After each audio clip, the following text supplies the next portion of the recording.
Boarding pass দেওয়ার সময় সিকিউরিটিটা কিন্তু আমাদের ওনারা দেখে না, ওই এয়ারপোর্টের কর্তৃপক্ষ। 4-5টা লাগেজ কাটা ছিল, ড্যামেজ ছিল 21টি টোটাল, এবং তাতে আপনার এটা কোনো মিসিং এর কোনো অভিযোগ ছিল না। এবং এটা আমাদের এখান থেকে যে হয় নাই তার ভিডিও চিত্র যদি আপনারা দেখতে চান, আমরা 3 মিনিটের একটা ভিডিও আছে, আপনারা ইচ্ছা করলে দেখতে পারেন, তাহলে বুঝতে পারবেন যে কোথেকে হয়েছে।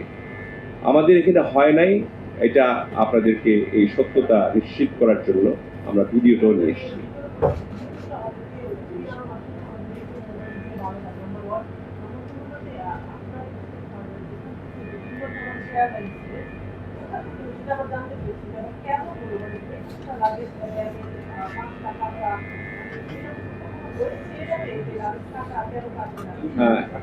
এর আগে হয়েছে, আমি তো বললাম একটু আগে, একটা কথা বলেছি আপনাদের যে লাগেজ স্ক্যানিং এর সময় কোথাও যেখান থেকে আপনার লাগেজ চেক ইন হয় সেখানে যদি কোনো ধরনের তরল পদার্থ বড় ধরনের থাকে, এবং এর আগেও একটা ঘটনা ঘটেছিল শ্রীলঙ্কায়, আপনার এটা নিয়েও একটা নিউজ হয়েছিল, এবং সেটাও আমরা তদন্ত করে দেখেছি যে সেই শ্রীলঙ্কায় আপনার সেগুলি স্ক্যানিং করে দেখা গেছে যে ভিতরে জুস, অনেক বড় বড় জুস, যে তরল আনা যায় না, এবং সেগুলি আমাদের যাত্রীরা না বুঝে অনেকেই হয়তো পানি, জমজমের পানি, তারপরে আপনার না খাদ্য সামগ্রী এবং টাকা পয়সা অনেকেই লাগেজের ভিতরে দিয়ে দেয়, যেটা সেখানেই যেখানে চেক ইন করা হয় স্ক্যানিংয়ে ধরা পড়লে সেখানেই সেটাকে দেখা হয়, বা খুলে দেখা হয় অথবা ছিঁড়ে দেখা হয়।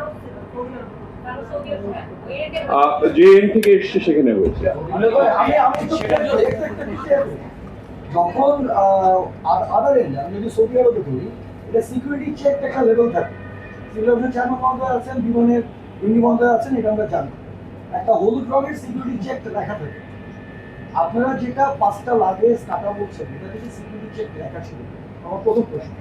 সেকেন্ড প্রশ্ন হচ্ছে আপনারা কি ওইভাবে এটা রিসিভ করেছেন কিনা, বা ওটা তো সিকিউরিটি চেক লেখা ছিল কিনা? কারণ সিকিউরিটি চেক কেন হয় সেটা আমরা জানি। সিকিউরিটি চেক আমার এটা হচ্ছে যে যদি এখানে সিকিউরিটি চেক লেখা থাকে, যেহেতু হাজিদের ব্যাপারটা সেন্সিটিভ, একজন ফেসবুকে যেগুলো 150 লাগে, আমরা যারা অ্যাভিয়েশন বিট করি ওই ফেসবুক পোস্ট দেখে আমি বুঝছি যে এটা ভুয়া, কারণ 150 লাগে he didn't count it। এটা কারোর পক্ষে পসিবল না যে 150 লাগে কার সেকেন্ড এটা কাউন্ট করা। সে 150 লাগে লেখছে, আপনারা কালকে সারাদিন অস্থির হয়েছেন। আমার সাথে এয়ারপোর্টে নিয়ে রাগি ভাই 3বার কথা হয়েছে, উনি ফোন করে ফার্স্ট টাইমে বলছে ভাই আমি তো চোরের শট না, দ্যাট ইজ দ্য সেন্টিমেন্ট। এবং আজকে 10টার সময় আমরা এখানে হাজির হয়েছি, অনলি ওয়ান সেন্টেন্স যে 150 লাগেজ কাটা পড়ছে। এটা যে ক্লিয়ার করা, এটা কি এটা কি তাদের কাছে দেওয়ার সময় বলার যেত কিনা বিমানের পক্ষ থেকে যে your luggage was check in Riyadh or Jeddah, এটা এখানে হয়, তাহলে এই ঝামেলাটা হতো না। এই ঝামেলাটা কিন্তু হাজিরা করে। আপনার গেটাতে আমি খুব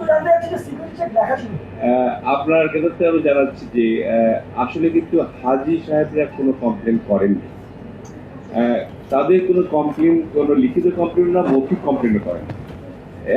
একজন লোক সামাজিক যোগাযোগের মাধ্যমে এটাকে পোস্ট করেছেন, তার কোনো আত্মীয় বোধহয় কোনো হাজির ছিলেন, এবং তাদের একটা যেটা আমরা শুনতে পেরেছি পরে যে মানি ব্যাগ একটা হারানো গিয়েছে, এবং সেই প্রসঙ্গে তিনি পোস্ট দিয়েছেন, এবং এই পোস্টগুলি সামাজিক যোগাযোগ মাধ্যম আর আপনারা কিন্তু ডিফারেন্ট।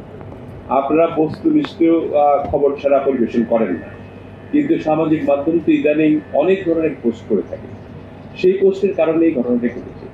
আর 5টি লাগেজ যেটা আপনি বললেন সেগুলি ডেফিনেটলি সিকিউরিটি চেক, তো আপনার যেখানে চেকিং হয়েছে সেখানে সিকিউরিটি চেক করে সেই ট্যাগগুলি দেওয়া ছিল। এর আগেও এমন ঘটনা ঘটেছিল, তখন বলা হয়েছিল যে এটা সংস্কৃতি সৌদি, বিশেষ করে সৌদি মানুষ এইসব জায়গা থেকে বেশি পায়। আপনারা কি তাদেরকে বিষয়গুলো ইনকোয়ারির জন্য তাদেরকে মেল করেছেন কিনা যে আসলে আমাদের বিষয়গুলো বিষয়গুলো ক্লিয়ার হলে মানুষের ক্লিয়ার থাকবে? আমরা একটা চিঠি লিখেছি, আমাদের ক্যাবের চেয়ারম্যান সাহেব একটা ফার্দার চিঠিও আজকে দিয়েছে, বিমান থেকেও চিঠি দিয়েছে, এবং সেখানে হয়তো সেই চিঠিটা আসতে সময় লাগবে। এর আগে শ্রীলঙ্কায় চিঠি দিয়ে কিন্তু আমরা ওখান থেকে ভিডিও ফুটেজও নিয়ে এসেছিলাম। আমরা এই ব্যাপারে খুবই সতর্ক। বিগত দিনে যা হয়েছে এগুলি যাতে না হয়, এবং আস্তে আস্তে আপনারা জানেন যে আমাদের 3.5 মাস বয়স সরকারের, সবগুলি স্তরেই আমরা আস্তে আস্তে শুদ্ধিকরণ আনছি, এবং বিমানের বিষয়টি নিয়ে আমরা খুবই কনসার্ন, এবং আমরা চাচ্ছি যে বিমানে যাতে এই ধরনের কোনো ঘটনা না ঘটে, এবং আল্লাহর রহমতে পরবর্তীতে আমাদের এই বছরের শেষের দিকে থার্ড টার্মিনাল শুরু হলে অনেকখানি আমরা হ্যান্ডলিং এবং সব মিলিয়ে একটা শৃঙ্খলার মধ্যে চলে আসবো। এই প্রথম আমরা দেখলাম যে একটা অসত্য বিষয় ভাইরাল হওয়ার আগে সেটি যে সঠিক নয় সেই বিষয়টি ভাইরাল হয়ে গেছে আপনাদের কুইক অ্যাকশনের কারণে, এবং এই প্রথম আমরা দেখলাম যে এত কুইক রেসপন্স বিমানে। এখন বিষয়টা হচ্ছে যে বিমানবন্দর প্রতিনিয়ত মিস ইনফরমেশন সব ছড়ানো হয়। বিমান বা সিভিল এভিয়েশনের একটা ফ্যাক্ট চেক বিল থাকা প্রয়োজন কিনা, যারা প্রতিনিয়ত বিষয়গুলো অ্যাড্রেস। আমরা এটা চিন্তা করছি। দেখেন, আমরা কিন্তু এর আগে যারা ছিলেন এখানে, যে বিমানের এমডি সাহেব নতুন, আমাদের সেক্রেটারি সাহেব নতুন, আমাদের ডিএমডি সাহেব নতুন, আমাদের সিভিল এভিয়েশনের চেয়ারম্যান সাহেব তিনিও আফটার এই যে 5th আগস্ট যে চেয়ারম্যান ছিলেন তাকে চেঞ্জ করে উনি 7-8 মাস হয়েছে এসছেন। আমরাও মন্ত্রী হিসেবে নতুন, আমরা এসে এটাকে ঢেলে সাজানোর চেষ্টা করছি যাতে অনিয়ম, দুর্নীতি এবং মিসহ্যান্ডলিং না হয়, সেই ব্যাপারে আমরা কাজ চালিয়ে যাচ্ছি। এবং আমরা আপনি যে কথাটি বললেন এই ব্যাপারেও ফ্যাক্ট চেকিং এর একটা উইং আমরা তৈরি করার জন্য ইতিমধ্যেই বিমানকে নির্দেশ দিয়েছি।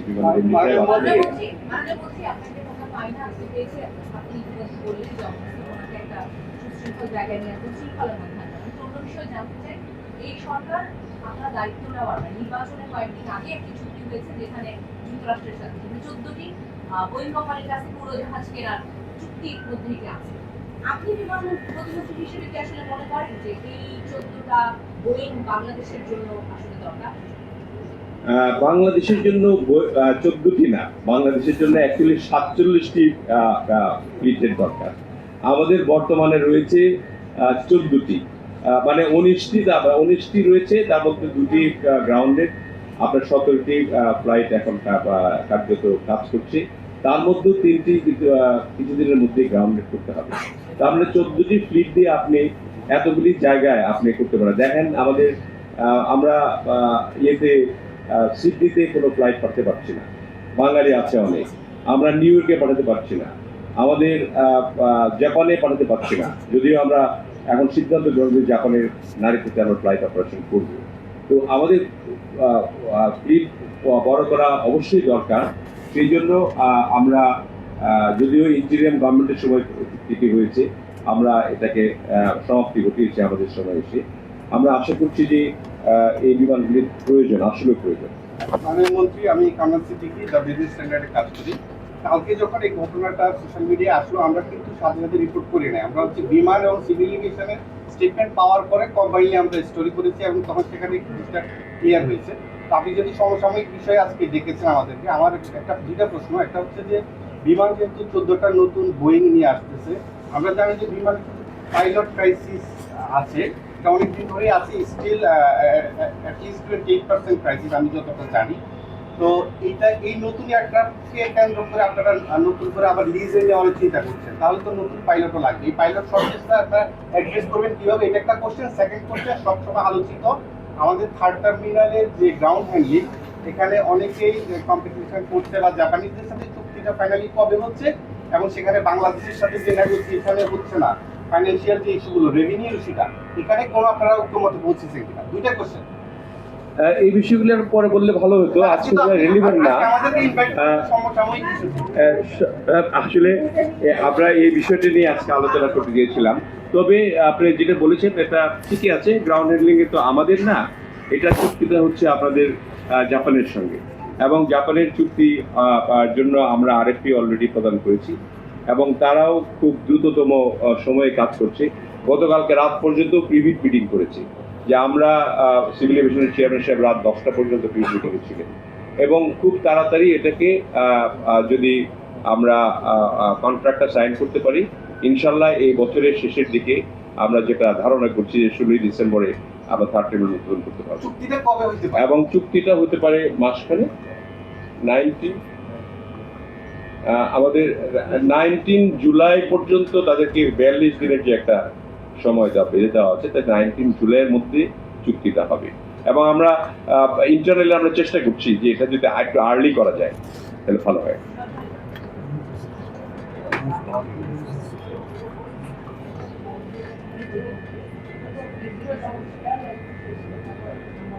অসাধারণ।